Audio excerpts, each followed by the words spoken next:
Primero que nada, muchas gracias a todos por venir, muchas gracias también a Juan Manuel por aceptar la invitación a charlar con nosotros aquí en el club. Es evidentemente un placer y sobre todo un privilegio tenerte aquí con nosotros porque, claro, no todos los días tienes la posibilidad de tener al traductor de la Odisea y sobre todo que, claro, somos 20 personas que estamos leyendo tu traducción, ¿no? Entonces es increíble tenerte aquí porque digamos que vienes como en representación de Homero, ¿no? Casi. Bueno, Entonces, bueno, nada, para dar inicio a la charla, quisiera primero que nada presentar a Juan Manuel, porque me interesa mucho el perfil que tiene de cara a todo lo que vamos a hablar, porque Juan Manuel no es solamente traductor, sino que también es poeta, o sea, es decir, es alguien que tiene también un perfil o sea, un perfil creativo y que tiene una vocación, que no es cualquier vocación dentro de la escritura, sino que es precisamente poética, es decir, que atiende también a los problemas del ritmo, de la versificación, de la música, de la lengua, y por lo tanto es, digamos, alguien ideal justamente para emprender esta tarea titánica que es la traducción de la Odisea al castellano. Simplemente por nombrar un par de cosas, en tanto traductor, pues bueno, en la editorial de Oficina aparecieron sus traducciones de los poemas de Safo. En pretextos está la obra completa, si no me equivoco, de Cavafis, de Kariotakis también, y de María Poludori, en Vaso Roto, esta última. Pero luego, él, como creador, tiene también emisarios en pretexto. Este es el último poemario, según entiendo, ¿no? Juan Manuel, sí, es el publicado en último, 2018. el 18. Claro, y fíjate que al investigar un poco todo esto, también vi que tienes una serie de ensayos, Sucede en la voz de otros, publicado creo en 2016, si no me equivoco, que me llamó mucho la atención porque, claro, tienes un perfil también muy polifacético en ese aspecto, ¿no? O sea, no es solo la cuestión poética, sino también, digamos, dialogar, entablar un diálogo a través del ensayo para hablar de poesía, ¿no? Entonces, bueno, eso se parece un poco a lo que vamos a hacer ahora también, ¿no? En cierto sentido, y creo que valía la pena mencionarlo ahora mismo. Así que nada, bienvenido y una vez más, muchas gracias por acompañarnos aquí en el Club de Filosofía de los Pequeños Seres. Muchas Eh, gracias. O sea, yo también quiero agradecerte, Samir, por la invitación. Ha sido un poco costoso, lioso el montar todo este tinglado de conexiones, pero bueno, finalmente lo hemos logrado y para mí es un honor estar aquí con vosotros y bueno, por lo menos pues entablar un diálogo más que un monólogo, ¿no? claro, claro, efectivamente. Y bueno, justamente digo, para iniciar en ese espíritu del diálogo, pues bueno, aquí en el grupo todos saben que yo tengo preparadas unas preguntas porque las he compartido con ellos también. Entonces, quizás, si se me permite, ¿no? Como mediador del debate, pues voy a iniciar con una pregunta que creo que puede ser la más pertinente debido a la presentación que acabo de dar, ¿no? Juan Manuel, ¿por qué primero, ¿cómo sientes que tu experiencia poética, o sea, como escritor, como poeta, te ayudó a traducir la Odisea y por qué crees que era necesaria una nueva traducción de la Odisea? Bueno, pues empiezo por lo segundo. Yo creo que Muy bien. siempre es necesaria una nueva traducción, no solo de la Odisea, sino de cualquier otro autor. E incluso, pues bueno, en el caso de los clásicos, pues más aún, ¿no? Es decir, nosotros no, hay algunas, hay gente que puede pensar que una traducción es como resolver una ecuación, ¿no? Es decir, una vez que uno ha resuelto la ecuación, pues para qué volver a volver sobre lo mismo. Lo que pasa es que la visión que tengo yo de la traducción, que no es mía, sino también de mucha gente dentro del humanismo, es que una traducción una traducción literaria, una traducción de un clásico, no es lo mismo que una traducción de un prospecto de un medicamento, donde lo que Claro. en el caso del prospecto de un medicamento, pues lo que se pretende es transmitir un mensaje de la forma más correcta y completa posible, ¿no? Una traducción de un clásico más bien es o de una obra literaria, más bien es una visión subjetiva, es una forma de crítica también, ¿no? Y no deja de ser una lectura. Cada época tiene su traducción, sus traducciones de la Odisea, de la Ilíada, de lo que sea, ¿no? De hecho, Homero se convierte un poco en el autor infinitamente traducido, dentro siempre de la perspectiva de los bárbaros, porque los autores griegos vivían en ese absoluto que era la lengua griega. Para ellos sería impensable que, que su obra fuera traducida a otra lengua, ¿no? De hecho, entendían la obra de la poesía como obra de arte como un todo, pues, como una pintura, ¿no? Uno puede decir, ¿y quién puede traducir? ¿Cómo se puede traducir un cuadro? ¿Cómo se puede traducir una escultura? ¿Cómo se puede traducir una pieza musical? Pues en ese sentido también habría que ver el caso de la obra literaria, ¿no? En la obra literaria, aunque utilice como materia prima lo que nosotros llamamos lenguaje, realmente su materia prima viene a ser un poco el idioma, que es la singularidad del lenguaje, ¿no? Y un idioma es Claro, una visión del mundo, ¿no? Entonces, una traducción literaria es una contradicción en los términos, porque vuelvo a repetir, es decir, ¿cómo podemos traducir, por ejemplo, el concierto para violín de Beethoven, ¿no? Entonces, más claro, bien podríamos hablar de recreación, es decir, es una lectura subjetiva, y sobre esa lectura crear o volver a crear con los mimbres de que disponemos esa, digamos, esa herida, ese pazos que nos ha dejado la lectura. Entonces hay una lectura crítica, hay una perspectiva, es decir, por eso toda traducción siempre va a aportar una nueva mirada. Sería como, por poner un ejemplo, sería como Homero viene a ser un poco un macizo de flores, entonces los traductores pues son como las abejas que van revoloteando en torno a ellos, ¿no? Entonces, claro. cada época tiene su visión, cada época tiene su perspectiva, y entonces siempre van a salir, siempre, afortunadamente, y esperemos, siempre van a surgir traducciones de la Odisea. Ninguna traducción tiene por qué dejar obsoleta la anterior, ¿no? Porque son visiones distintas, visiones que Sí, juntadas todas pues nos dan una idea más general de un todo que nunca se va completando. Y en cuanto a lo primero, lo que me comentabas sobre cómo de qué manera me valgo de mi faceta, digamos, de poeta.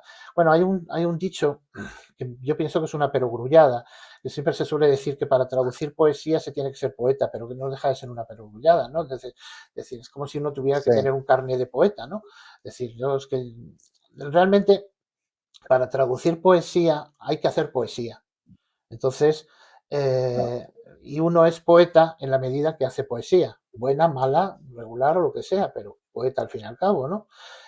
Hay grandes traductores que no tienen una obra poética propia, pero se han revelado como grandes poetas traduciendo en el acto de la traducción literaria.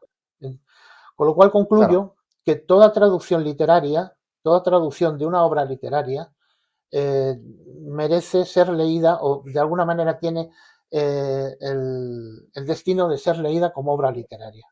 Aunque, claro. aunque uno se la haya planteado como una traducción filológica, una traducción literal, un término en el que yo no creo absolutamente, no existe la traducción literal, porque el traductor siempre se interpone por delante, ¿no? Aporta su retórica, porque si no sería, no sería, vamos, es una visión muy infantil de la literatura, ¿no? Porque la obra de partida tiene su retórica y el traductor, aunque quiera ser muy literal, muy escrupuloso, muy simplemente hacer una cosa didáctica, al final va a poner su retórica, ¿no? Y como decía Gerardo Diego, no sé, todo es retórica y no se debe huir de la retórica, porque hay un tipo de retórica, que es la retórica negativa, que es la más perniciosa de todos, ¿no? Entonces, yo Claro. pienso que toda traducción de una obra literaria debe ser leída como, como literatura y juzgada como literatura.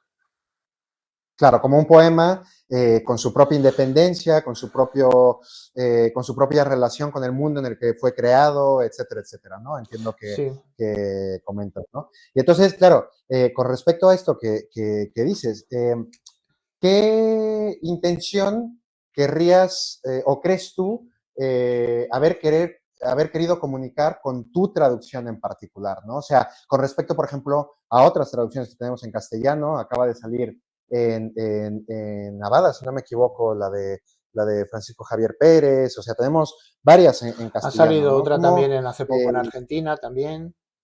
efectivamente, No sé. y entonces, claro, ¿cómo sientes tú o cómo querrías tú, digamos, porque quizás es más preciso decirlo así, ¿no? ¿Cómo querrías tú que se viera ese texto en realidad, ¿no? Y ya sabes que muchas veces el texto literario escapa de nuestros propios Mm, medios y de nuestros... tú puedes tener una intención, pero luego el texto hace lo que claro, quiere y claro, lo que claro. puede también, ¿no? Sí, eso, como siempre decía Borges, aquello de acaso sin proponérselo, ¿no? O sea, cuando hablaba Claro, de cualquier autor. Bueno, a ver, yo desde que, no solo en el caso de la Odisea, sino en cualquier autor que yo he traducido, yo, para mí emprender una traducción es análogo a emprender un trabajo, una obra propia literaria, es decir, yo no soy un traductor por encargo ni nada parecido. Es decir, yo respeto mucho a los traductores que trabajan por encargo, pero yo no sería capaz de traducir por encargo de la misma forma que sería incapaz de escribir poesía por encargo, ¿no? Entonces, para mí, claro. la traducción de un autor me ha llevado siempre pues, a traducirlo como dice un amigo mío, poeta Eduardo Moga, a partir de una lectura extremada, ¿no? Llega un momento que hay una emoción tal que necesitamos de alguna forma hacer nuestra propia versión en castellano. ¿Por qué? Pues no lo sabemos. Pues es de la misma forma que uno no sabe por qué necesitamos en algún momento dado escribir un poema, ¿no? Eh, en el caso de Homero, de la Odisea, que es un texto que siempre a mí me ha fascinado desde las lecturas adolescentes en la excelente traducción en prosa de, de Luis Egalay Staleya, eh, siempre es un poema que siempre he querido traducir, eh, pero siempre lo tenía como algo, como un ideal, porque yo no me veía traduciendo los 24 cantos de la Odisea, ¿no? Porque yo tengo una cosa que soy bastante perezoso y entonces soy muy vago y soy bastante procrastinador. No sé si lo he pronunciado bien, pero bueno, ya la propia palabra tiene la penitencia, ¿no? Y entonces, bueno, en fin, yo tenía ciertas ideas sobre el hecho de traducir a Homero y ciertas cosas que a lo mejor no me habían convencido como lector, como propio lector, en otras traducciones que yo había leído. Yo emprendí la traducción de la Odisea como un experimento, simplemente más como un experimento, como un divertimento, ¿no?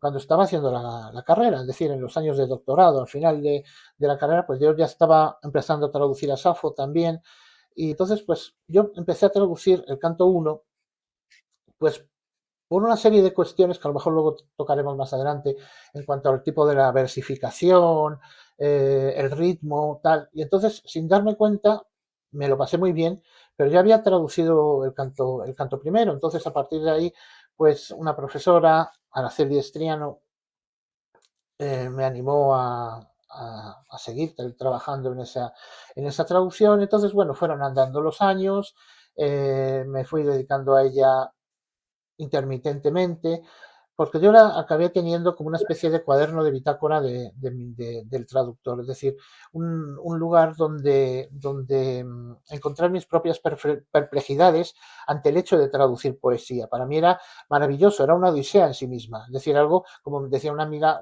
me llegó a decir, tú lo que te pasa es que no quieres terminarla nunca. Y efectivamente, a mí me pasaba que yo no quería terminarla, no tenía ninguna intención de llegar a Ítaca a matar a los pretendientes y quedarme como, no, yo, el viaje era lo que así en términos cabafianos, el viaje era lo que me estimulaba para seguir planteándome reflexiones acerca de la traducción, pues por muchas veces mi trabajo consistía, eso sí, de verdad en los últimos años me dediqué de una forma como más asidua, ¿no? Pero a lo mejor podían llegar a lo mejor algunos días que a lo mejor una tarde pues traducía 3 hexámetros y me dedicaba a divagar. Es una traducción también que me ha suscitado muchas notas, muchos escolios, es decir, bueno, pues a lo mejor algún día los intento publicar, algunas reflexiones, etcétera, ¿no? Ante todo, lo que yo he querido con esta traducción, no sé si lo he logrado, pero por lo menos es detrás de lo que siempre he estado, es que esta traducción sea un poema, es decir, sea lo mismo en castellano que lo que era en griego. Es decir, una obra, un poema que se lea como un poema y que otorgue o dé al lector una experiencia esencialmente poética.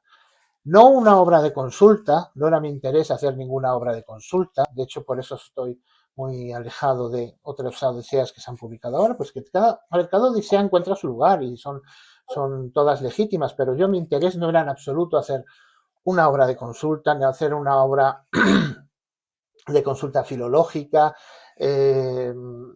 hacer un prólogo, una introducción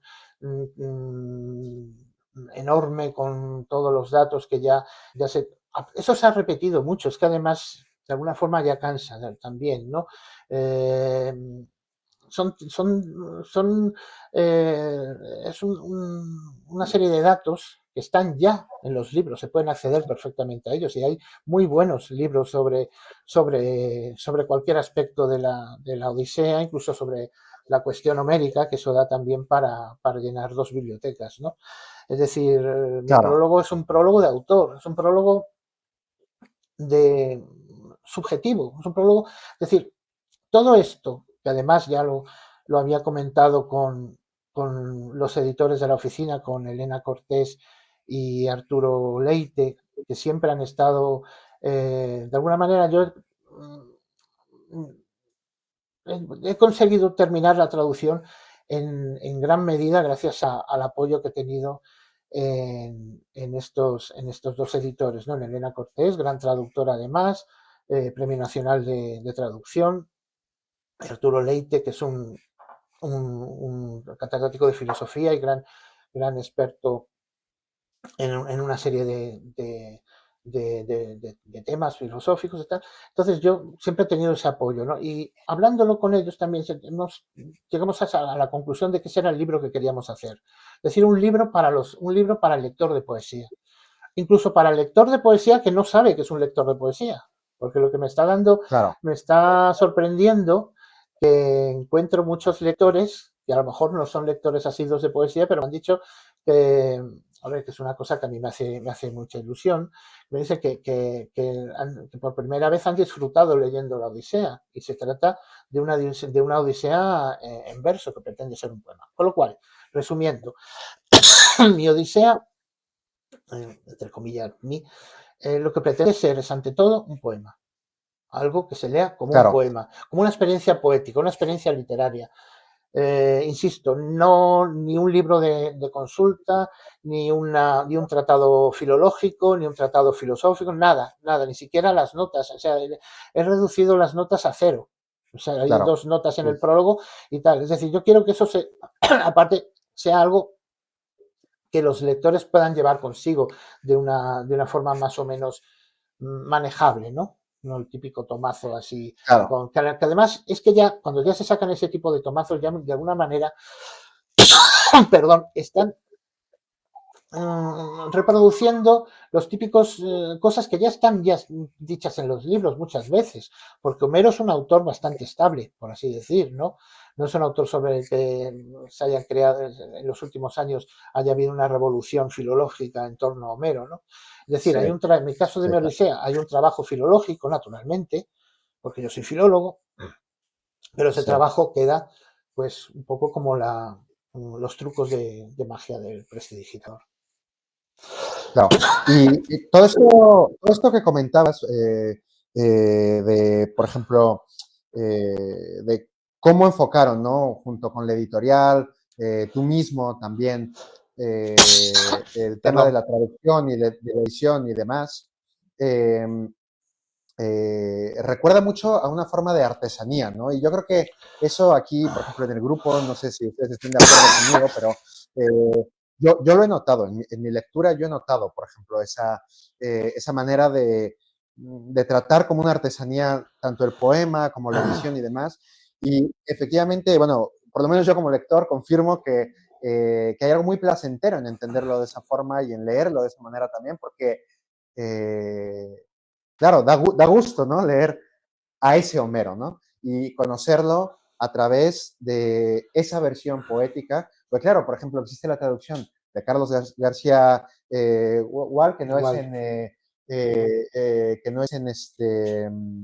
verso, que es ¿no? en Y prosa, que es sí, sí. maravillosa también, pero es distinto adentrarse dentro de un poema con un ritmo, con unas formas distintas, etcétera, etcétera. Y ahí es donde quería también bueno, que tanto el grupo como yo, pues aprovechar tu experiencia, digamos, técnica en ese aspecto, para que nos comentaras también un poco acerca de los retos, por ejemplo, a los que te tuviste que enfrentar a lo largo de, digamos, ¿cómo decir?, del versar, ¿no? En todos los sentidos de la palabra, el griego antiguo al castellano, porque son musicalidades diferentes, acentuaciones diferentes, versos diferentes, palabras, quiero decir, con muchos significados que a lo mejor en castellano no siempre se recogen y eso genera lo que tú comentabas del problema de la interpretación. O sea, todo traductor tiene que elegir, ¿no? Tiene que tomar ciertas decisiones en algún momento. Entonces, Sí. podríamos empezar con una pregunta súper pragmática, por ejemplo, que es la típica pregunta que se le hace a un traductor, casi como en la escuela, ¿no? Decir, ¿tenías algún criterio fijo cuando te enfrentabas a la misma palabra en diferentes episodios? Y esto parece una tontería, porque mucha gente suele comentar, sí, tengo siempre el mismo criterio cuando aparece glaukos, por ejemplo, ¿no? En griego, que es un color, ¿no? Lo del color de los ojos de Atenea. Pero no, a veces no es tan evidente que tenga que ser la misma traducción en función del contexto, ¿no? ¿Cómo has vivido tú eso, por ejemplo?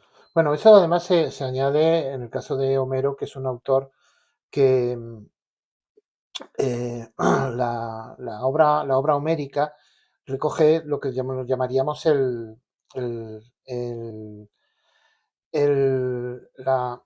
por así decir, no sé si me estáis viendo, ¿me estáis viendo? Sí, te estamos viendo y te estamos escuchando también. Vale, es que de alguna manera se me ha ido la visión del puzzle, pero un momentito. A ver, no. Ah, vale, no, es que el iPad, sabes, la cámara que tenemos nosotros Sí, ha dejado de funcionar, se pero ha bueno, muerto. yo es que no me puedo mover de donde estoy porque tengo miedo de que el Bluetooth vaya a echar a perderlo todo y bueno, Vale. entonces, si ya ni logras recuperarlo bien, pero tú no te preocupes, Manuel, tú continúa. Vale, era simplemente para el tema de la grabación en directo, porque si no se veía una pantalla.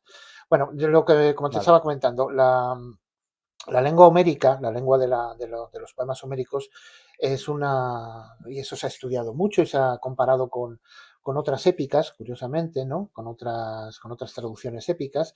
Es una lengua formular, es una lengua que utiliza fórmulas, utiliza epítetos que se van repitiendo, utiliza, por ejemplo, cuando se habla de Aquiles el de los pies ligeros, pues eso lo tenemos también, por ejemplo, en nuestra épica, en el caso por ejemplo, del poema de Miocid, ¿no? Cuando Alvar Fañén, que en buen hora ceñió espada y cosas de esas, ¿no? Todos esos fórmulas, repeticiones de versos, eh, se suele decir que era una ayuda mnemotécnica al poeta que estaba dentro de una traducción, de una tradición esencialmente oral, ¿no? Pero también sí, lo que eso es una belleza del lenguaje, ¿no? Es un poco como los estribillos, es decir, no el poeta formular no era una máquina de hacer fórmulas, sino pues va jugando con todas esas, con todos esos mimbres, esas repeticiones, y con eso va construyendo una serie sobre todo, tener el concepto de ritmo, ¿no? Algo que va volviendo, va volviendo. Eh, Homero, el autor que nosotros llamamos Homero, el tema de la autoría ya eso ya nos llevaría un poquito lejos. Homero traslada todo ese estilo formular del ámbito del artesano al ámbito del artista, porque él es capaz de utilizar Sí, las fórmulas y el estilo formular a favor del arte.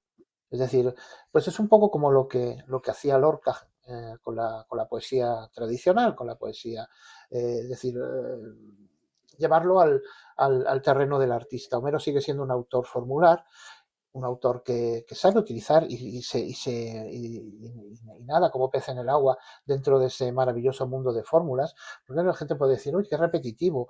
No, pero es que no es repetitivo, es que eso es la magia de la belleza de este tipo de poemas, el ensalmo, el volver otra vez sobre las mismas cosas como una especie de péndulo, como una especie de ritmo, ¿no? El ritmo está claro, constantemente presente en este tipo de poemas.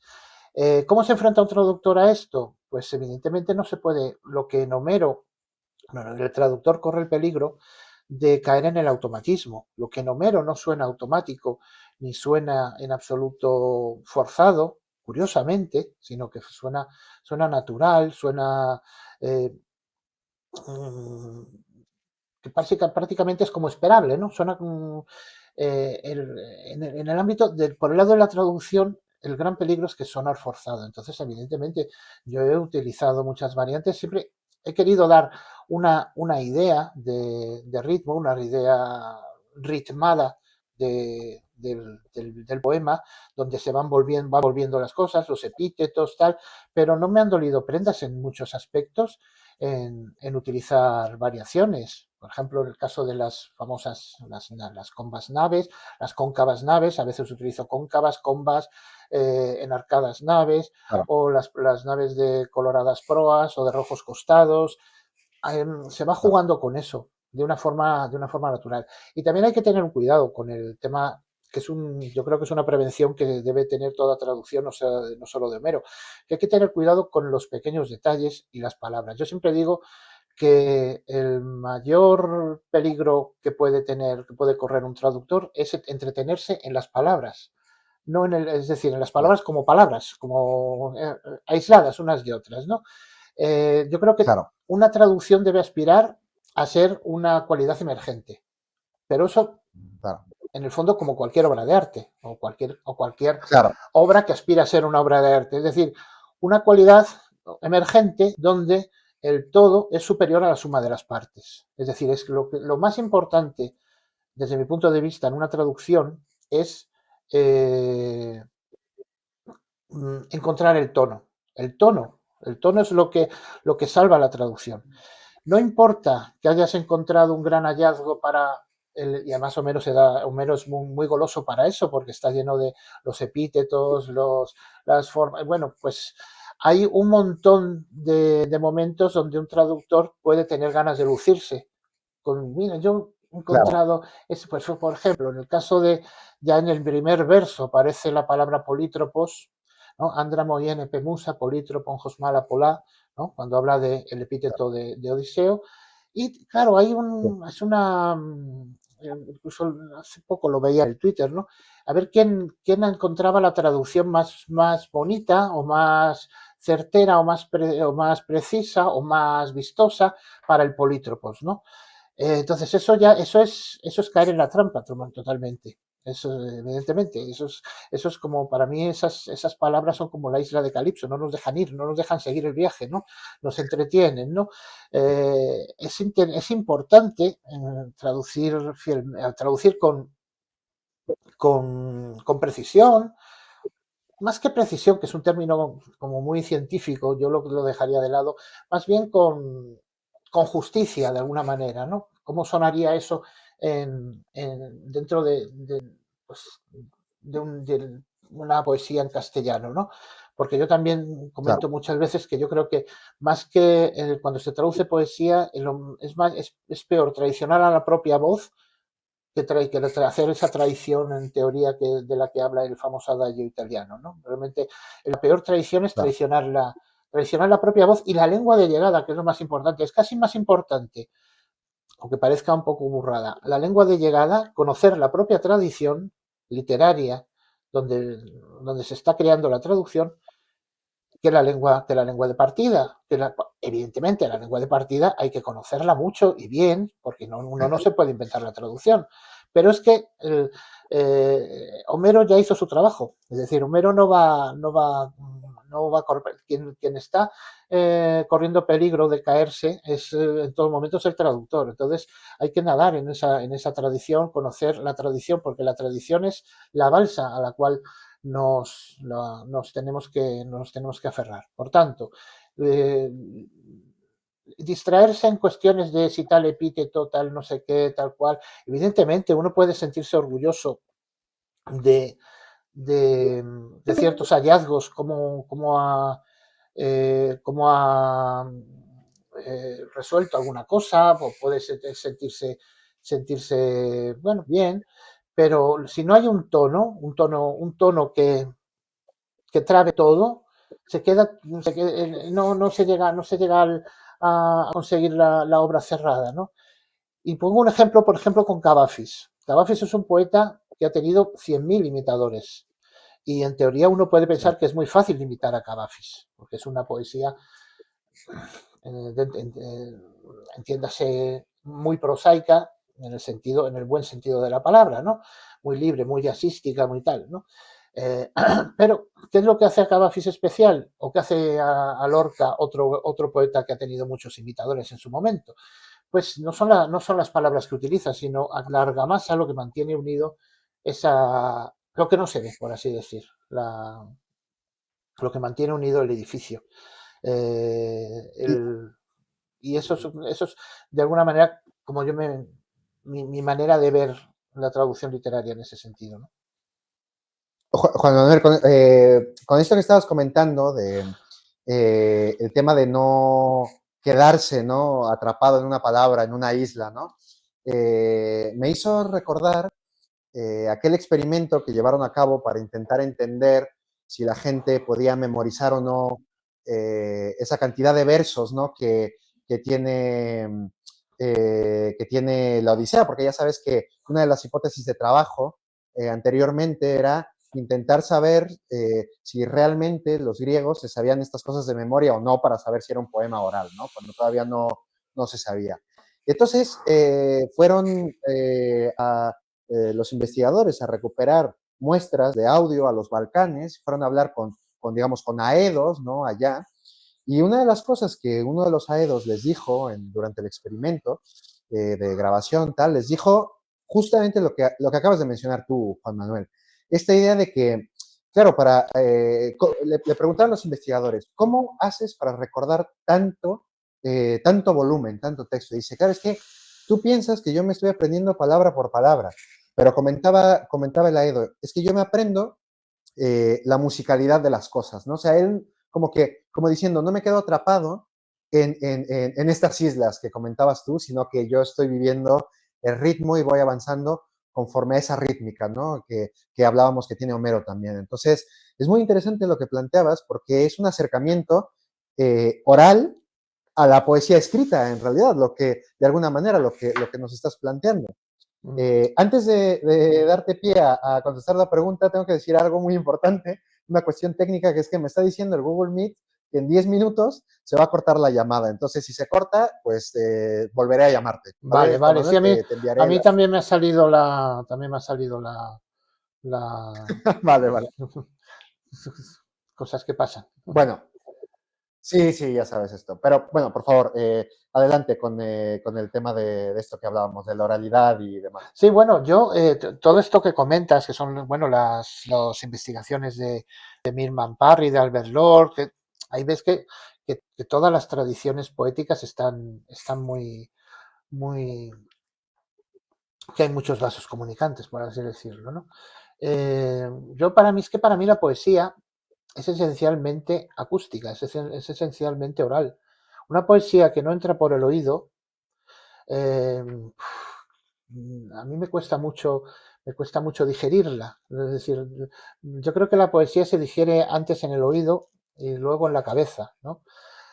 Con eso no quiere decir, cuidado, porque es que aquí estamos entrando en terrenos muy resbaladizos y todo, cuando hablamos de poesía y arte siempre tenemos que tirar de la gran impropiedad del lenguaje humano, que ese es precisamente ese es la mina de donde saca su oro la poesía, en la impropiedad del lenguaje. Es decir, no, el lenguaje humano es por, por esencia imperfecto, no es un lenguaje científico, no son matemáticas, ¿no?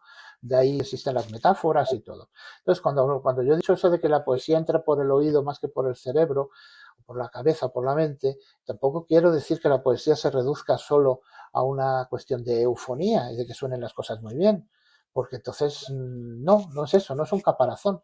Es ese gran misterio y hay que aceptar que hay un misterio, porque si no aceptamos que hay un misterio dentro de la poesía, dentro del arte, dentro de la fascinación por la palabra, por el ensalmo, por la frase hecha, convertida en ensalmo, entonces estamos fuera de la poesía. Esto es un poco como enamorarse. Es probable que enamorarse sea una cuestión química de una serie de neuronas tal, pero dentro, cuando uno está dentro, lo vive como algo distinto, ¿no? Casi como una cuestión del destino, tal, ¿no? Pues la poesía pasa un poco, si uno está dentro del arte, o sea, se puede estar dentro o fuera, pero no se puede estar con un pie dentro y otro fuera, ¿no? Entonces nosotros, si vemos el arte, la poesía, que al fin y al cabo estaba hecha para fascinar a los semejantes y para no super, pero fascinar en el sentido de producir una serie de emociones, de transmitir también un mensaje, pero un mensaje no transmitido de la manera con que nosotros transmitimos el mensaje, pues por medio de un enunciado, sino de otra manera, ¿no? Entonces, todo eso nos lleva de nuevo al ritmo y a la voz. Es decir, la poesía es la voz, ¿no? Tenía Cunqueiro, Álvaro Cunqueiro, un escritor y poeta gallego que a mí admiro mucho, me gusta mucho, tenía una frase muy bonita, ¿no? Un aforismo muy bonito. Venía a decir, no me lo sé de memoria, estoy parafraseando, que él no era incapaz de concebir la poesía si no es como dependiendo de la voz humana que lo dice, de la boca, él decía más de la boca, por eso concluía que la poesía es por esencia impura, ¿no? Porque de alguna manera es como una prolongación del hecho de hablar, de gesticular. En el caso de Homero, pues tenemos dentro de la Odisea, pues el caso de los aedos, ¿no? El aedo de los feacios, cuando empieza a entonar un poema justo dentro de una danza, de un corro, ¿no? Es decir, que hay una especie de somatismo en la propia poesía, ¿no? Lo que pasa es que nosotros, después de veintitantos siglos de letra y papel, pues entonces tenemos nos enfrentamos a un poema Claro. como algo que se tiene que descifrar de la página. Pero curiosamente el poema, si a mí me gusta, si yo estoy leyendo un poema y voy en un autobús y ese poema lo estoy leyendo por primera vez y me está emocionando, lo primero que me pide el poema es decirlo en voz alta. Y entonces, bastante tenemos con esa voz interior, que es la que nos hemos acostumbrado a leer con nuestra voz interior, que nos habla y nos escucha, pero en el fondo, cuando leemos un poema nos estamos diciendo un poema. Leer es asistir un poco de oyente a esa voz interior, ¿no? Entonces, si yo tengo esa idea de la poesía como algo vivo, algo cercano a la voz, no al logos, sino a la voz, a algo físico, Sí, algo animal, algo eh, naturalmente, es que la poesía tiene ese carácter oral. Ahora, otra historia eso ya nos llevaría para hacer 40.000 reuniones como esta, es el tema de la transmisión, la fijación de los poemas, que probablemente la fijación de los poemas había tenido mucho que ver la escritura. Pero eso ya son otras historias. Que alguien pueda saberse la Ilíada o la Odisea de memoria. En teoría, un poema es memorable. Es decir, un poema es memorable. Un buen poema debe ser memorable. Lo que pasa es que, claro, no tenemos un ejemplo de alguien que pueda enfrentarse a acordarse de veintitantos mil versos, ¿no? Pero, claro. pero la Odisea todos sus, es que realmente cuando uno lo traduce te das cuenta de que no le sobra ni un verso, todo está en su lugar, todo está en su lugar. Es decir, yo una vez escribí que un poema es memorable aunque no te puedas acordar de él, ¿no? Pues eso decía Borges, que el olvido es una parte de la memoria, ¿no? Y entonces Homero sería una especie de la memoria universal que se acuerda de todo, ¿no? Que ya lo recuerda por ti, no hace falta que tú te acuerdes, lo recuerde por ti. Cuando yo estaba haciendo cuando estaba desarrollando mi propia traducción, me di cuenta de que también no me solo con el caso de la traducción de la Odisea, sino cuando escribo poesía, ¿sí? El hecho de escribir poesía, ¿no? Cuando decimos, escribimos poesía, pero es que realmente cuando pones algo por escrito es algo que has estado rumiando mucho en el oído, en la cabeza o en esa voz interior que uno tiene, ¿no? Eh, Cuando uno escribe a lo mejor un soneto es que ya ese soneto ya lo tiene. Es decir, que muchas veces cuando el hecho de escribir poesía es un acto en el que uno ya obra de amanuense de sí mismo, ¿no? Está como escribiendo al dictado, ¿no? Claro, Por así decir. Pues en el caso de la traducción de la Odisea yo también me di cuenta de que la memoria era muy importante, ¿no? De acabar recordando pasajes de mi traducción. No es que tenga más ahora que con la edad uno va perdiendo memoria, pero sí que me ha ayudado mucho de la memoria para mi traducción y me acuerdo de grandes, de largas tiradas. Ahora, si alguien me dice recita toda traducción de memoria, pues hombre, ya eso ya ya, me da eso, más respeto, ¿no? Pero sí eso es una que, habilidad, ¿no? Ya, sí, sí. Es un superpoder, pero vamos, pero sí que tengo para mí es que es fundamental. La voz y la memoria es fundamental en el hecho de escribir poesía. Es decir, si una cosa no tiene voz, no tiene y memoria, ¿no? La memoria que de alguna manera es la memoria en poesía, además, curiosamente, eh, porque claro, uno puede decir, ¿cuándo, ¿cuándo vive el poema? Porque el poema no es algo que esté ahí, realmente, no. Realmente es que la Odisea ahora mismo, estamos hablando de la Odisea como si estuviéramos hablando de un soneto de Quevedo o de cualquier cosa. Es decir, no existe, no está. Es que la Odisea no está. Está en los libros, claro, pero, pero es como si no estuviera en ninguna parte. Es decir, tiene que haber una voz que la reconstruya. Y es esa voz cuando, decir, la poesía vive en la propia voz que está en ese momento pronunciando el poema y cada vez que se pronuncia pues siempre va a sonar, siempre va a ser una ocasión distinta, pero esto es lo mismo, en el fondo es extensible a la música, extensible incluso a un cuadro en un museo, ¿no? Uno puede decir, yo qué sé, el cuadro, la Mona Lisa, ¿no? Pues si yo no claro, estoy allí viéndolo, para mí la Mona Lisa no existe.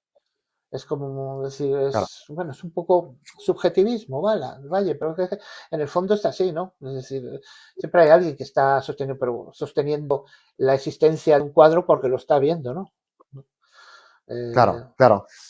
Esto lo hablamos por teléfono también, Juan Manuel, cuando se encuentra Odiseo a Aquiles. Y Aquiles le comenta, preferiría seguir, o sea, preferiría haber vivido sin gloria, pero más tiempo y incluso si fuese yo, digamos, lo más bajo de lo más bajo que es, pues, un agricultor, digamos, ¿no? sí, Y pensaba en esto que comentaba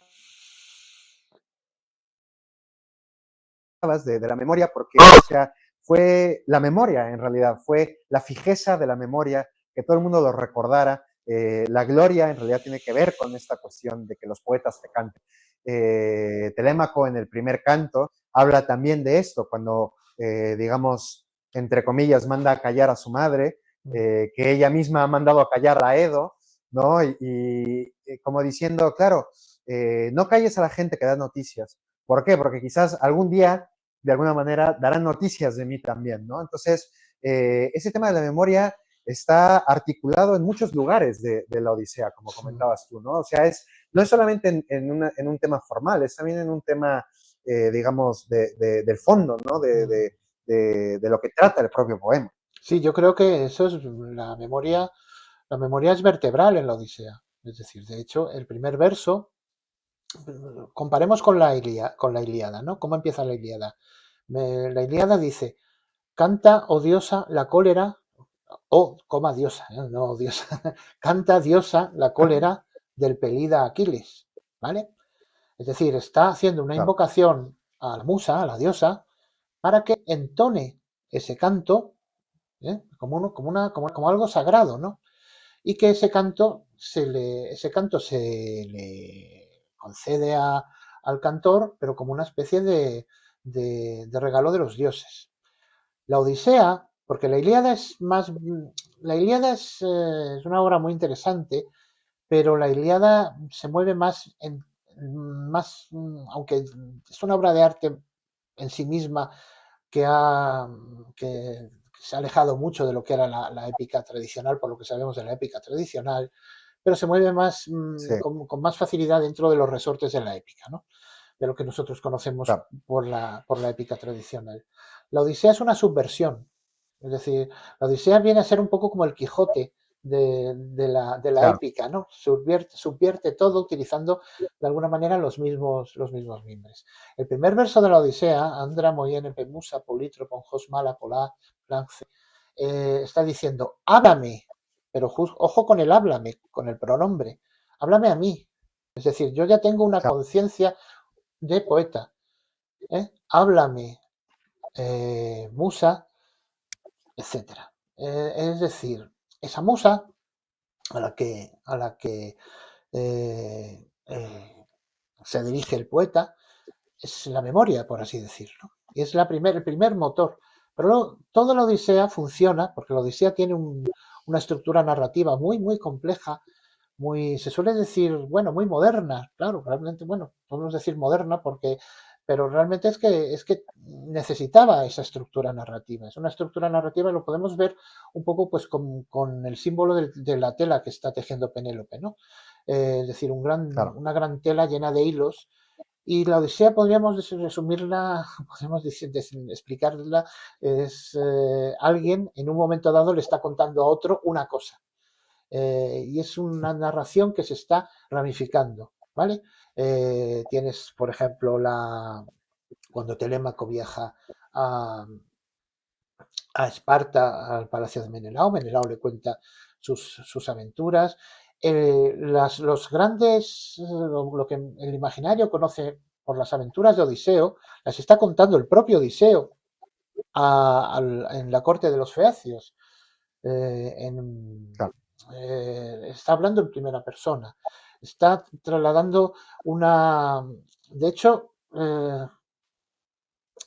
cuando Odiseo se encuentra con Penélope y se van al lecho, y viene a decir que después, Homero viene a decir que después de darse a los deleites del amor, se dieron a los deleites de las historias, contándose claro, mutuamente sus propias vivencias, ¿no? Uno puede pensar incluso que es verdad, que es mentira, porque cuando la narración deja de... Homero cede, por así decir, la voz a Odiseo, y uno puede decir, entonces resulta que todo lo que Odiseo vivió, todas esas famosas aventuras, que es lo que la gente más o menos tiene asociada a la Odisea, cuando la Odisea es algo mucho más complejo, ¿no? Desde mi punto de vista, toda la parte final de Ítaca es prácticamente la parte más importante, sin desmerecer a lo otro, ¿no? Pero todas las aventuras, las sirenas, el cíclope, los lestrigones, los lotófagos, Circe, la propia bajada al Hades, donde Odiseo, en un pasaje absolutamente memorable y emocionante, habla con el espíritu, con el alma, con el eidolon de su madre muerta, y cuando le dice claro, una cosa muy bella, ¿no? Cuando quiere abrazar a la madre y le explica un poco cómo es la gente cuando muere, ¿no? Que se va como sombra o sueño, ¿no? Todo eso podemos dudarlo, dudar de que existió realmente, porque Odiseo ya tenía esa fama de mentiroso, ¿no? Luego cuando llega a Ítaca transfigurado en mendigo para que no lo reconozcan, cuenta otras versiones, tal vez menos, que le dejan peor parado, ¿no? Pues son versiones más mundanas, donde le venden como esclavo. A ver, claro, no es, no son versiones más, digamos, donde no está el elemento fantástico. ¿Cuáles son verdad? ¿Cuáles son mentira? Pues es legítimo para cualquier lector atento dudar de que Odiseo estaba contándole una trola increíble a la corte de los feacios. Pero, sin embargo, que Homero deja abiertas todas las posibilidades y de alguna manera a uno le queda la sensación de que todo en el fondo es verdad y mentira a un tiempo, ¿vale? Que todo de alguna manera puede ser, a lo mejor las otras versiones que estaba contando se vayan hilando y sean parte del puzzle, pues como mezclando distintos claro, recuerdos. Eh, pero luego también hay un momento en que Odiseo está solo en el palacio, en su palacio, cuando escucha a las esclavas que tienen tratos con los pretendientes y siente una sensación de ira, de cólera tremenda y dice, aguanta corazón como lo hiciste cuando estábamos en la caverna del Cíclope. Ahí pues podemos pensar que claro. Odiseo, a no ser que el hombre ya se le hubiera creído su propia mentira, eso pues, pudo ser verdad. E incluso es realmente la versión que le cuenta Penélope cuando está en el lecho, ¿no? De hecho, pues mira, por ejemplo, en mi propia traducción, lo que pasa es que tengo que buscarlo, Sí, pero a ver, aquí está, es muy por el final.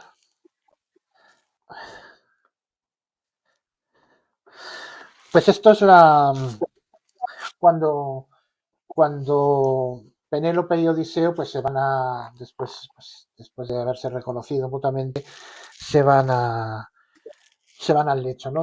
Estaba en el palacio, había una Odiseo había digamos mandado simular una fiesta pues para que no se conociera de momento la matanza de los pretendientes que estaban, cuyos cuerpos estaban todavía frescos y apilados en el claro, patio, ¿no?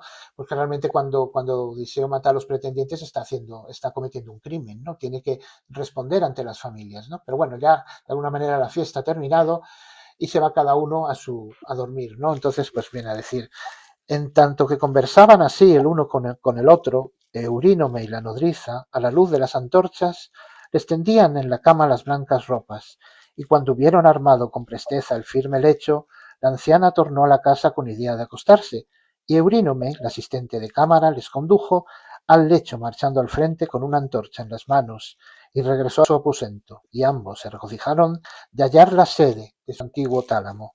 Telémaco y el boyero, junto con el porquerizo, cesaron la danza, cesaron la danza y mandaron a las mujeres cesar, y marcharon a acostarse por las umbrías estancias. Y los esposos, tras de haber gozado del ansiado amor, se dieron al placer de las historias que el uno al otro contaban. Cuánto padeció en palacio la divina entre mujeres al ver a los pretendientes y a su perniciosa turba, por su causa devorar bueyes y gordas ovejas, mientras el vino corría abundante de las cubas. Y Odiseo, casta de Zeus, cuántos daños causó a los hombres, y cuánto sufriera él mismo por los males que pasó, y ella escuchaba encantada, y no le vino a los ojos el sueño hasta que él acabó de referírselo todo. Y luego, pues bueno, sigue, dice, le contó primero cómo habían vencido a los cícones y arribado después a la fértil tierra de los lotófagos, cuánto después le hizo al cíclope y cómo tomó venganza por devorarle a los bravos compañeros sin piedad, etcétera. Es decir, está contando otra vez una versión, pero es una escena que a mí me parece muy bella de la Odisea, ¿no? Es decir, siempre hay una claro, narración. La Odisea siempre es el gran poema de la memoria, incluso la memoria como una especie de lucha constante contra el olvido. Fijaos que tenemos varios momentos. Está el brebaje que les sirve que les sirve Helena a los que están, a los circunstantes cuando Telémaco viaja al palacio de Menelao en Esparta para saber noticias de su padre, pues empiezan a sentir pena por las memorias luctuosas de los que han muerto. Y entonces Helena les sirve el, el, el fármaco del olvido que borra todas claro, las penas, ¿no? Circe les sirve a las víctimas, a los hombres de Odiseo, les sirve un brebaje para que se olviden de su tierra. Los lotófagos, el alimento que Claro, toman los lotófagos, hace que te olvides del regreso, del regreso del hogar. Es decir, hay una tensión contra el olvido. Y respecto a eso que comentabas de los hechos de los hechos que se dan para que se canten en el futuro, ¿no? Para que sean canto, para que se conviertan en canto. El claro, universo de la Odisea es un universo donde no existe la escritura, no la vemos por ningún lado. Y cuando Homero utiliza una fórmula preciosa, ¿no? Las que yo he traducido pues de alguna manera literal y como tantos otros traductores de la Odisea también lo han hecho, las aladas palabras, ¿no? Cuando mm, se da inicio a un parlamento, suele utilizarse la fórmula entonces pronunció estas aladas palabras. Y uno puede pensar que al utilizar las aladas palabras se está hablando de palabras que van al viento, que se quedan ahí como volanderas, ¿no? No, no, cuando Homero utiliza el término aladas, lo está haciendo como algo que tiene vida propia, porque tienen alas. Es claro, decir, son palabras que emprenden el vuelo hacia el futuro, directamente hacia el claro, futuro. Y cuando dice eso de qué palabras salieron del cerco de tus dientes, ¿no? Del muro, de la muralla de tus dientes, ¿no? Un acto que de alguna manera es, se produce para abolir el silencio. Es decir, las saladas palabras y esas palabras que se pronuncian en cada parlamento no van de alguna manera, contra la escritura, sino contra el silencio. claro, efectivamente. Y bueno, ahora con el tiempo que nos queda, Juan Manuel, también quería darle un poco, pues, la palabra al respetable, ¿no? Porque vienen también con algunas preguntas y tal. Entonces, bueno, le voy a pedir a alguien que me diga una pregunta y la repetiré yo aquí para que la Vale, puedas escuchar mejor. Entonces, vale. bueno, ¿quién quiere empezar? ¿Quién tiene alguna pregunta que compartir con Juan Manuel? Uf, no veo manos. Dani tiene preguntas, yo lo sé. Alejandro. Tienes que tengo un contexto. Bueno, te lo paso ahora por WhatsApp. O sea, No, por WhatsApp no, porque no tengo señal. Oh, ven acá y dilo tú. Ah, que lo leo aquí, vale. Uy, a ver, es que desapareció. Vale. Muy bien. Mira, te leo lo que me ha escrito aquí Dani. Me pone en la arqueología del saber, Foucault comenta, no existe enunciado que no suponga otros. No hay uno solo que no tenga en torno de él un campo de coexistencias, unos efectos de serie y de sucesión, una distribución de funciones y de papeles. Por otro tanto, ¿se ha encontrado algún otro texto negativamente determinado a la Odisea que confronte las ideas que se proponen? ¿Hasta ahí? Bueno, entonces la pregunta es si, digamos, si entiendo bien, ¿no? La pregunta, Dani. Eh, Creo que tiene que ver con si hay una especie como de oposición dialéctica a la Odisea en la literatura, no sé si te referías solo a la literatura griega bueno, pues en la literatura clásica, algo que opere, digamos, como una fuerza opuesta a la Odisea. Que yo sepa, no. Tampoco es que la Odisea sea un texto filosófico que plantea una serie de tesis. Es decir, la Odisea, ¿de qué va la Claro, Odisea? ¿Cuál es el tema de la Odisea? Como toda obra de arte, va de todo, todo de la vida. Es que realmente la gran, la gran fascinación de la Odisea está en encontrarse un poco como toda obra de arte es una especie de imitación de la vida, ¿no? Del mundo, por así decir. Ahora, lo que sí hay son relaboraciones modernas de, del mito de la Odisea, de los mitos que describe la Odisea, eh, por así decir, como una especie de contradiciendo el famoso final feliz, que tampoco es tan final feliz en la Odisea. Es decir, nosotros podemos pensar que la Odisea tiene un final feliz desde el punto de vista de Penélope y de Odiseo que se reencuentran. Penélope, que es un personaje que en ningún modo... A mí me sorprendió, por ejemplo, yo no he visto la película todavía, la del regreso de Ulises, no la he podido ver, pero leí una crítica hace unos días, no me acuerdo en qué medio, que venía a decir que esta película mostraba una Penélope distinta de la Penélope de la Odisea, una Penélope más activa. De hecho, esta persona que hizo esta crítica no se había leído ninguna traducción de la Odisea, porque la Penélope de la Odisea es todo menos pasiva. Es decir, la Penélope tiene su propia Odisea, eh, su propia regreso, en este caso hacia sí misma, ¿no? Y no perderse un poco, no perder un poco el timón de su vida, ¿no? Ojo con Penélope, ojo con Penélope. Bueno, el final feliz de la Odisea, que se suele marcar en el canto penúltimo.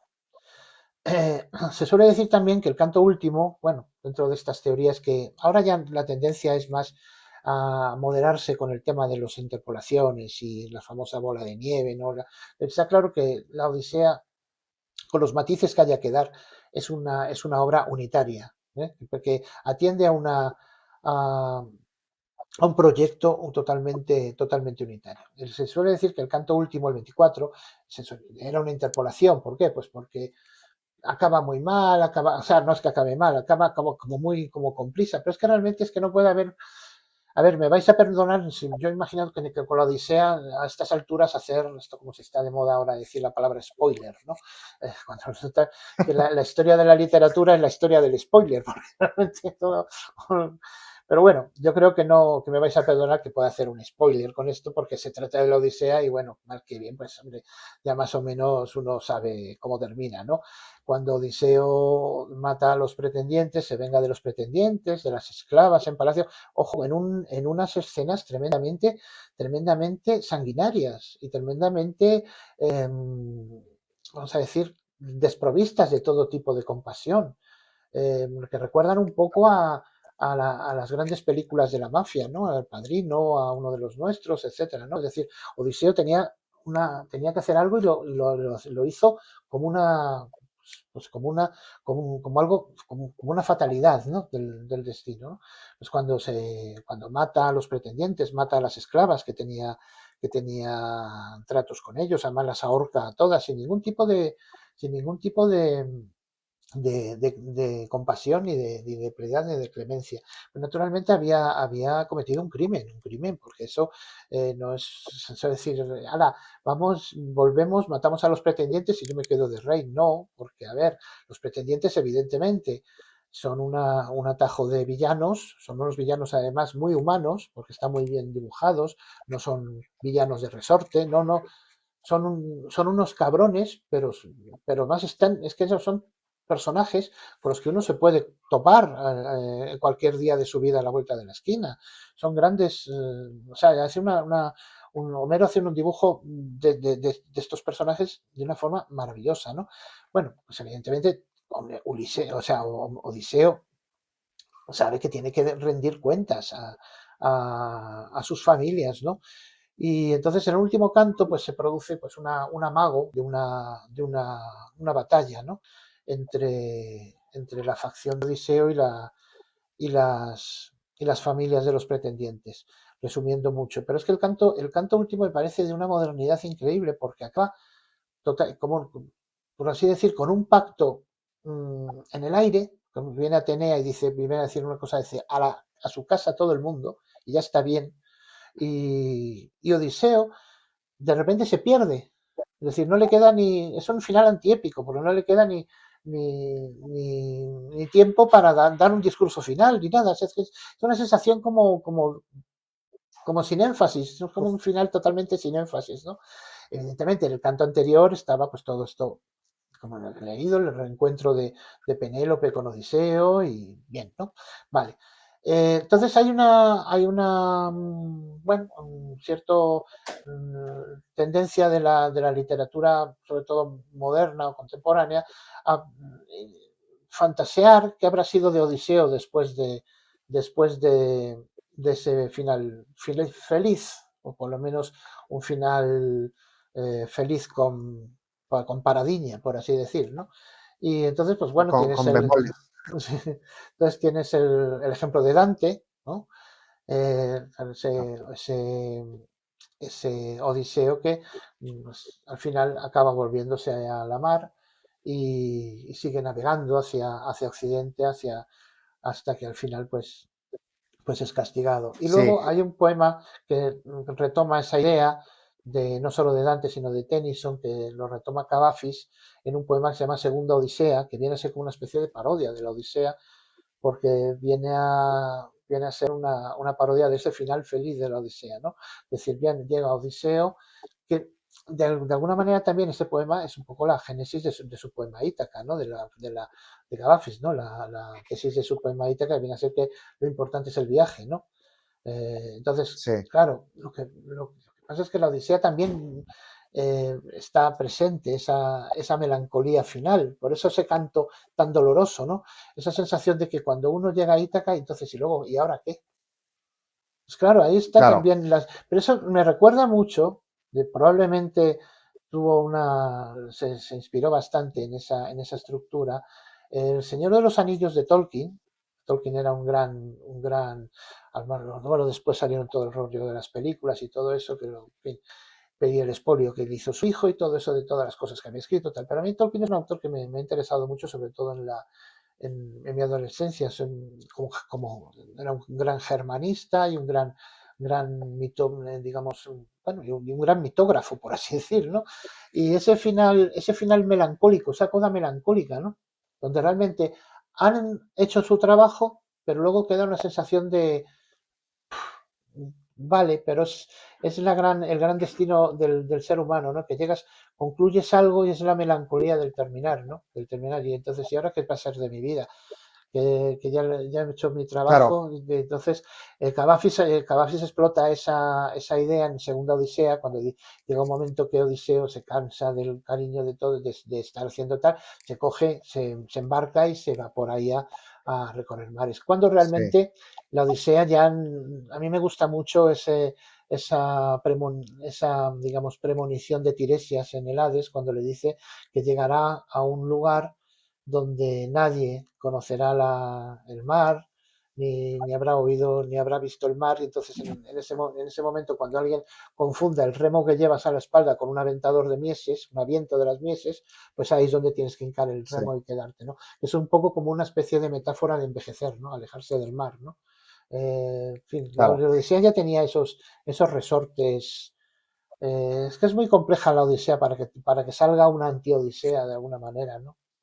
Por lo menos Sí, te iba a comentar que todos estos poemas que has citado y todos estos trabajos que has citado son más modernos, pero también nos consta por algunas, digamos, por rumores literarios, ¿no? Como se dice por ahí, que al parecer existía también un poema que trataba de otro viaje que hacía Odiseo después, ¿no? La Teleogonía, en donde se narra también la muerte de Odiseo y demás, que precisamente trata de esto que estás comentando. sí, Y, sí. y es interesante porque si fuese cierto, la Odisea que tenemos nosotros sería justamente un poema que trata de un periodo particular de la vida de Odiseo en el que lo pillamos de ida hacia un lugar, pero casi a punto de irse a otro, ¿no? O sea, está como en constante movimiento, Sí, eh, bueno, no, no en lo, no dinamismo. lo, no lo, yo no lo diría así. Es decir, a ver, que luego hayan salido versiones distintas de Odiseo, es un poco como lo que sucede ahora con las películas, las series y los spin-offs y todo, ¿no? Que siempre se coge un personaje y se le da más vidilla y sigue. Y ya te digo, yo creo que probablemente desde el principio estaría la, la curiosidad por saber qué fue de Odiseo, pero por eso me gusta tanto ese final del canto 24, donde realmente es un final abrupto, totalmente, donde Odiseo ya deja de ser útil para la narración. Ya lo que haga Odiseo después no es interés ya de la narración y ya no es digno de ser cantado. Que luego hayan salido otras versiones y otras, evidentemente porque el personaje era importante, pero en lo que es el personaje de la Odisea, vive y muere dentro de la Odisea. Y de hecho yo me quedo con, digamos, el lector dócil, por así decir, de la Odisea, tiene que quedarse con esa idea de ese, ese vaticinio de Tiresias, ¿no? Eso no quiere decir Claro, bueno, que Odiseo hiciera o deshaciera, pero bueno, la historia que nos interesa es la que narra en ese momento la Odisea, que luego ya se retomará el personaje de Odiseo, pues, hombre, es natural hasta cierto punto, ¿no? claro. Bueno, quisiera saber también si hay alguna otra pregunta aquí por parte del público que podamos hacerle a Juan Manuel ahora. ¿No? Bueno, pues no sé si hay algo más que también quieras comentar tú, Juan Manuel, No, algo que se nos haya ah, quedado en el camino. en principio no, es decir, yo estoy muy contento de la charla, la verdad me lo he pasado muy bien, a pesar de que no nos ha acompañado mucho la técnica, ni los daimones digitales, pero bueno, la verdad estoy muy agradecido, muy honrado de que hayáis escogido mi traducción como, bueno, como libro de texto, por así decir, bueno, simplemente preguntaros o dejar la pregunta de qué partes a lo mejor os han gustado más de la traducción, si la habéis leído completa o, o, o estáis a medias o tal, que qué partes os han podido gustar más o menos o alguna crítica que me queráis hacer, estoy aquí me tenéis, o sea, que podéis aprovechar la ocasión y si no, pues nada, Claro. eso ya lo dejamos, pero vamos, que me lo he pasado francamente muy bien. La Odisea, la verdad es que es un tema, la Odisea, como las traducciones de la Odisea, es un tema que da para mucho, claro, naturalmente. Es un- Efectivamente, sí. A ver, hay una pregunta aquí. ¿Le podrías preguntar si en su cabeza se hubiera llegado a imaginar mientras escribía algún final alternativo? Sí, sí, perdón. ¿Hubiera escrito mientras estaba en su cabeza algún otro final alternativo? Si se Ah, hubiera ocurrido o hubiera dado otra forma vale. a la hora de reescribirlo? Sí, mira, Juan Manuel, la pregunta es una pregunta casi como de escritora creativa. Mm. Si en el momento de la traducción, ¿no? A ti te pareció que, o si viste la posibilidad de un final distinto en la Odisea, otra manera de terminarla. Es difícil decirlo porque ahí el traductor es muy dócil, es decir, no puedes... luego otra cosa es que literariamente quieras reelaborar las cosas, ¿no? Pero a mí, ya lo he comentado, a mí el final de la Odisea, bueno, es que hay dos finales, por así decir, ¿no? El final, digamos, canónico, por así comentar, el reencuentro con Penélope, pero luego es ese final duro del canto 24 que viene a decirnos que la vida es dura, la vida es tremenda y que uno puede, ya, pues has terminado tu viaje y es el gran mito de la melancolía, de haber hallado, de haber llegado a término de un viaje, pero luego te queda toda la vida por delante, ¿no? El canto 24 tiene todas esas escenas, luego tiene también el reencuentro con Laertes en el jardín, dedicado Laertes a arreglar la huerta. A mí me parece francamente un final muy, muy hermoso y muy a la altura de lo que es la Odisea. Porque ahora que se comenta de que va a haber una película de Nolan y todo eso, yo, a ver, no. Yo me acuerdo que cuando se publicó la Odisea, yo pensaba que nadie le iba a interesar esto, porque digo, pues, después de tirarme tantos años y de repente el libro se publicó en noviembre y en diciembre anuncia Nolan que va a hacer una adaptación de la Odisea. Y resulta que todo el mundo empieza a hablar de la Odisea. Digo, joder, madre mía. Pero, pero normalmente cuando uno tiene la visión de la Odisea, pues se reduce un poco a lo que era un poco la lectura que más por lo menos en mi caso, más nos entusiasmaba cuando la leíamos de adolescentes, ¿no? Que eran las aventuras de Odiseo, el Cíclope, las sirenas, todos esos pasajes son maravillosos y Homero además los narra con un realismo, o sea, con algo que podríamos tildar de realismo fantástico. Es decir, Ah, es una narración increíblemente verosímil.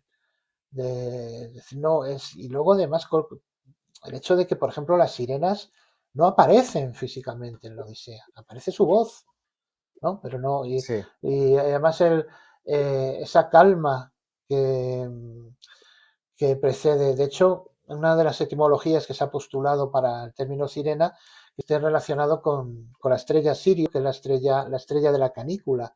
Y entonces hay algún autor, algún filólogo que, sin haberlo pretendido, pues creó una imagen muy bella, ¿no? Que las sirenas vienen a ser como los demonios del mediodía, ¿no?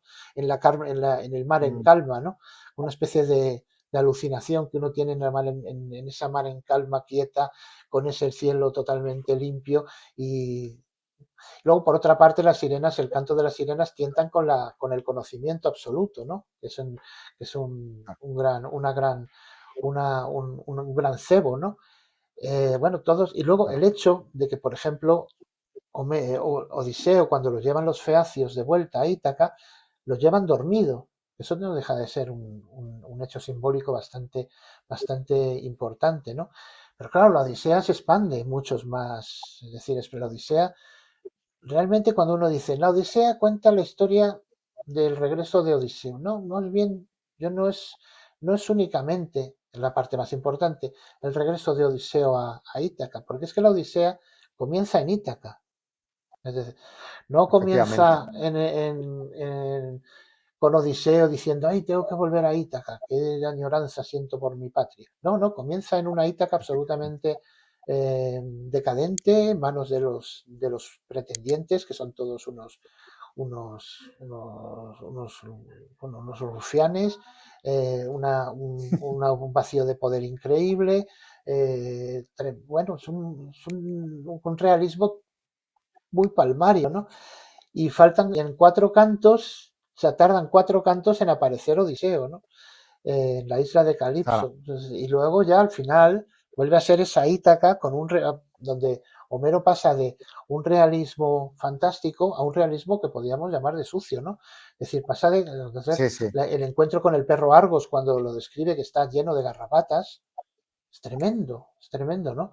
sí, Aparece el mismo poeta que con ese mismo estilo estaba describiendo a las sirenas, estaba describiendo el palacio de Circe, y de repente aparecen las garrapatas. Uno no puede pensar algo en nada más mundano y asqueroso que las garrapatas para el pobre perro, que es el único que reconoce claro, a Odiseo, ¿no? Y todo ese entorno es un realismo totalmente sucio. Por eso, por lo cual, la Odisea, un poema tan complejo, tan, tan variopinto su construcción, creo que no podría tener un final más acertado que el final del canto 24. Otro final alternativo yo no se me ha ocurrido. Vamos, otra cosa es que uno pueda fantasear, bueno, de hecho, hace poco escribí un poema que no es que fuera un final alternativo, pero una especie de, de arreglar cuentas con mi propia trayectoria traduciendo la Odisea. Yo me acuerdo que llegó a ser tan envolvente que después de que se publicó el libro en noviembre, yo me despertaba por las mañanas con el agobio de decir, madre mía, tengo que terminar la Odisea. Y, luego, cuando uno lo termina, dice, no, no, si ya la termina, ya se ha publicado, ¿no? Entonces, claro, yo me pensé que Odiseo ya en Ítaca se despertara con el agobio de si tengo que volver, ¿dónde estoy? Ahora en qué parte del viaje estoy, no sé qué, y ya está en Ítaca, ¿no? Entonces escribí un poema un poco sobre eso, ¿no? Un Odiseo, claro, el estrés postraumático, uf, sí, sí, un Odiseo, pero ya mayor. Bueno, si queréis leer el poema, me parece que lo tengo, bueno, ya lo publicaré en mi blog, es inédito de momento, pero es un Odiseo que de alguna manera está, pues que no sabe situarse un poco en su nuevo... Claro. Entonces, cuando ya se despierta, resulta que Penélope ya se había muerto, ya estaba muerta, Penélope es rey de Ítaca, digo, perdona, Telémaco es rey de Ítaca, y Odiseo está un poco apartado como lo estaba su padre Laertes, ¿no? Dedicado, un poco obsesionado Claro. en arreglar unos macizos de unos rosales, tal, ¿no? Entonces, pero cuando se está todavía obsesionado en que tiene que volver a Ítaca, ¿no? Entonces, ¿en qué parte del viaje está, ¿no? Pues era un poco como a mí me pasaba, ¿no? Decir, ¿en qué parte estoy del viaje, ¿no? ¿En qué parte estoy? ¿En los cíclopes? Bueno, en fin, ¿en qué canto? ¿Qué tal? Porque, bueno, en fin, porque no deja de traducir la Odisea no deja de ser Sí. una odisea en sí misma, ¿no? Sí, sí, pues creo que hemos logrado cerrar el círculo hermenéutico porque empezamos hablando de tu labor creativa y hemos terminado precisamente en tu labor creativa, con lo cual creo que es un gran momento bueno, para cerrar la sesión y evidentemente para agradecerle a todo el mundo, incluyéndote a ti, por supuesto, el habernos dedicado este tiempo en esta tarde de un martes de otoño en Madrid. Y nada, recordarle a todo el mundo que estamos en el marco del Club de Filosofía de los Pequeños Seres, para quien no lo conozca, porque claro, no sé quién va a estar escuchando esta grabación, y que estamos leyendo la Odisea desde un punto de vista filosófico, comparando lecturas con la República. Entonces, bueno, a ver a dónde nos conduce este, este extraño, esta extraña Odisea, precisamente, ¿no? Muchas gracias a todos y bienvenidos. Muchas gracias. Muchas gracias.